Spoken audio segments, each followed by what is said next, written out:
Tieši par mūsu šodienas darbu, par to šķipsnošanu. Man ir vēl 15 minūtes, un es laidīšu jūs kāju. Mēs atcerāmies mūsu dalījumus, vēlreiz atgadināšu mūsu dalījumus, ko mēs izmantosim pie krāsošanas. Dalījumi mums būs sekojoši. Mums bija dalījums no aus līdz aus ir augstāko punktu, un te tad mēs atdalām pie pieres ieliekumiem platumā 10 cm pirmo zonu, un tā zona turpinās arī aizmugurē. Te arī būs 10 cm. Un pēc jūsu schēmas, tā kā jums vēl šīs tēmas, krāsošanas tēmas ir lēns, līdz ar to jums arī, protams, būs jāmazga zonāli. Jo krāsošanas tēmas jums būs aptuveni 2 stundas, plus mīnus varbūt ātrāk mazāk, atkarība no tā, cik smalki jūs arī ņemsiet tās šķīpstiņas. Bet es gribu, lai jūs kād krāsosiet, pamēģinātu dažādas šķīpsnes. Plānākas, vidējas platumas, platas, lai redzētu. Un pamēģināt varbūt zonāli. Varbūt šeit izveidot plānākas, te varbūt platākas, pa maliņām, viduvēja daļa, lai jūs varētu salīdzināt efektu. Kāds efekts ir un cik blondā uzreiz veidojās. Un pēc schēmas jums bija tā, kā jums bija pirmā šī zona, otrā aizavu zona, trešā arī aizavu zona, un aizavu zona iet slīpi. Nevis horizontāli paralēli gridai, bet te iet slīpi dalījumi, šeit tā centrāla ir paralēli gridai horizontāli. Tālāk mēs nokrāsojam deniņus, arī slīpi. Izlabojot schēmā, jums tur bija taisni. Tie bija 4, 5 un pēdējā šī zona.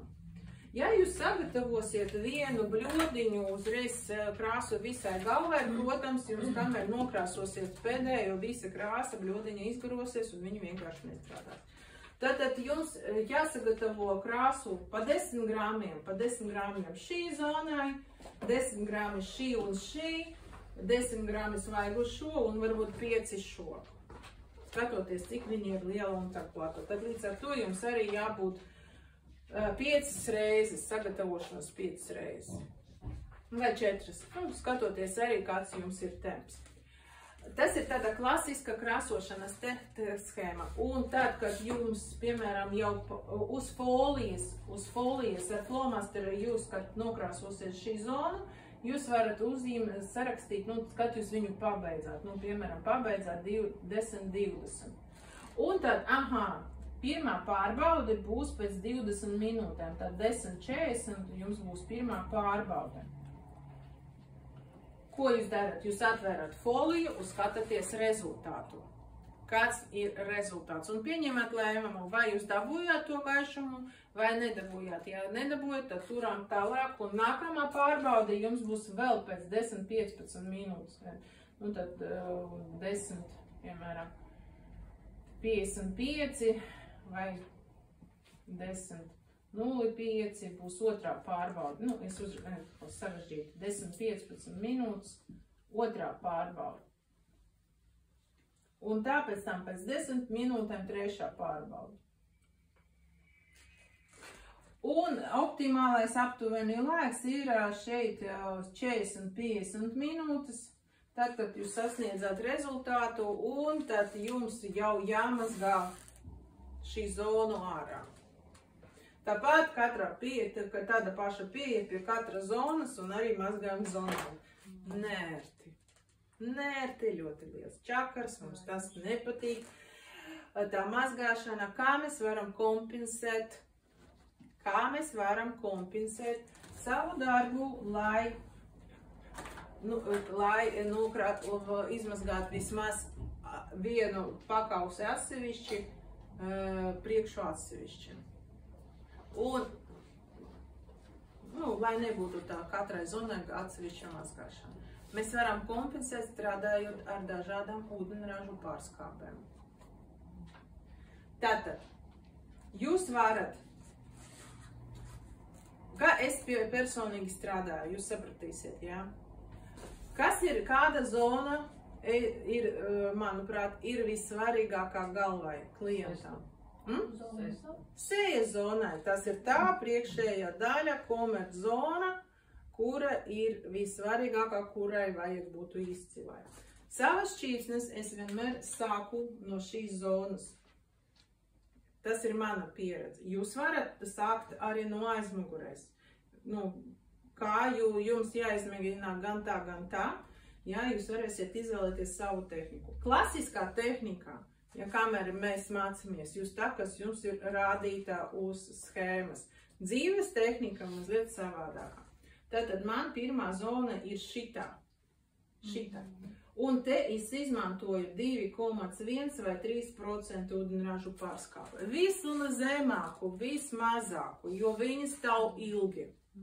Stāv ilgi ar foliju, vai viņi var. Protams, pēc diagnostikas. Protams, pēc visiem diagnostikām viss. Tagad, un to pašu es daru ar to daļu. Tālāk. 3% es izmantoju arī šeit, 3 līdz 4,5, varbūt es izmantoju aiz auss. Te parādās ļoti interesants procents, 4,5%. Kā viņu var dabūt? Vai mums ir tikai 3 un 6%? Sajaukt 6 un 3. Jā, sajaukt 6 un 3 para vienādas proporcijas. Viena daļa pret viena daļa un jums būs 4,5.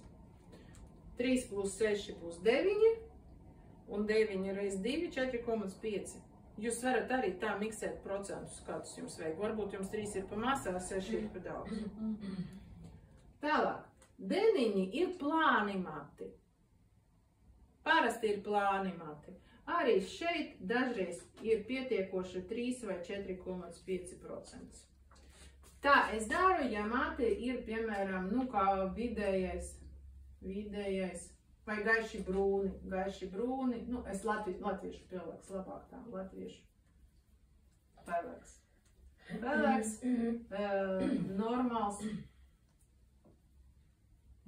normālā tekstūra. Un tad es varu kompensēt ar ūdeņražu pārskābiem to vienlaikus pēc tam visu izmaskāt. Kad ir mati tumšāki, es varu uzsākt ar 3% līdz šejienei arī 3%, līdz šeit man būs 6%, piemēram, es attaisīšu krāsas masu tai priekšējai zonai un pusītei no pakauša. Jo pie mantošanas robežas arī ir plānāki mati, un šeit jau rupjāki mati, un šeit jau liek 6. Arī aiz auss es varu likt 6, skatos, kā deniņi man jāaiziet, vai 4,5, vai arī aiz auss, skatoties, kāda mata tekstūra, vai plānāki, tad es likšu 4,5, ja rupjāki, tad 6. Izskatās briesmīgi. Nē, neizskatās briesmīgi. Vēl viens life hacks, ko jūs varat izdarīt. Piemēram, mazgāšana zonā un nevienam frizierim nepatīk. Piemēram, jūs redzat, ka jums ir zona gatava. Jāmazgā ārā, bet nav iespējams. Ja nav iespējams, jums nezinu, dēļ kādiem faktoriem klients sēž, jūs nepabeidzāt vēl vienu zonu, ir dažādi faktori, kad nav tagad īstais laiks mazgāšanai. Ūdens tecēs vai nav ērti, nezinu. Kad jūs atverat foliju, noņēmat foliju, kas notiek?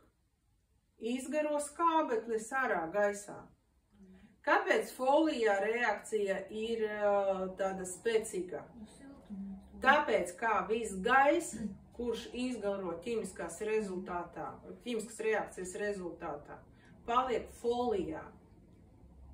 Tik jūs foliju atverat, jūsu gaisa izgaro.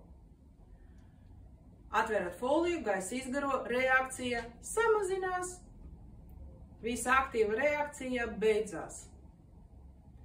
Tāpēc arī dažreiz ir tā, kā jūs nokrāsojat matus, aizverat foliju un pēc 5 minūtēm gribat paskatīties, kas tur notiek. Tā arī nedrīkst darīt. Jānotur 15-20 minūtes, lai šīs aktīvais reakcijas laiks iedarbojas, un tad jūs varat atvērt foliju. Tik jūs nokrāsojat, atverat foliju, izgaro skābeklis, un reakcijas aktīvas vairs nav, skābeklis izgaro. Un rezultāts nebūs tik gaišs, kā gribās, kā vēlās. Un līdz ar to, kad jums vajag kaut kādu daļu jau mazgāt, jūs atverat foliju, izgaro skābeklis, paņēmat salveti un iztīrāt krāsu. Noņemat lieku krāsu. Kas notiek tajā brīdī? Pilnīgi 100% reakcija neapstājās, bet viņi jau gandrīz viņas jau tur nav. Tāpēc, ka jūs izgaro skābeklis, jūs noņēmat krāsu kārtu, un vēl tā krāsa žūst, šīs pulveris žūst. Un, kad viņš paliek savs, viņš arī jau nestrādā. Tas ir viens. Ja jums tomēr mati ir trausli, jūs gribat pilnīgi būtu droši, lai tur nebūtu, vai maksimāli būtu droši, ka tur nenotiek tā reakcija, jūs vienmēr varat paņemt melnu dvieli, kurš ir sintetiskais, kurš nekrās un nebalinās, viņu samitrināt un ar mitro salveti noņemt vai ar mitro dvieli, izmazgāt pilnīgi zonālas šķīpsne ar šķīpsne, to noņemt krāsu. Tā mēs darīsim ar jums arī dzīvē. Tā, tas ir tāds moments, ko ar jums mēs darām. Tā, vēl viena lieta, ko es gribētu jums, lai jūs šodien arī darītu, tad atcerieties, ja jūsu dalījumi, manikena gada dalījumi pie šķīpsnošanas. Ja, mums būs pirmā zona, mums būs otrā zona, mums būs aizaus, mums būs deniņi. Manikenam jūs varat darīt, kā jūs vēlaties. Ja? Varat eksperimentēt, lai jūs varētu pēc tam salīdzināt rezultātus. Lai mums šodien visu paspēt līdz 4, mēs visu galvu nekrāsosim. Mēs krāsosim tikai šī komerzonu. Mēs sataisīsim komerciālu krāsojumu. Ja krāsosim šito apakšu nekrāsosim, te būs no aus līdz aus dalījums. To mēs atstāsim, sāksim krāsot no šī augstumā. Tātad no šeit būs 1, 2, 3, 4, 5, 6, 7, 8, 9, 10, 11 vai vairāk. Tad mēs sāksim krāsot deniņi un pēdējā būs priekšā. Ja? Un tad skatīsimies, vai jūsu manikēnē krāsotiem ar foliju brauks mājās, mazgāsiet mājās vai mazgāsiet šeit, skatīsimies, kāds jums būs ātrums. Pamēģinājāt mājās tā tamburēt, ja? Nu, super. Labi, ejam ēst.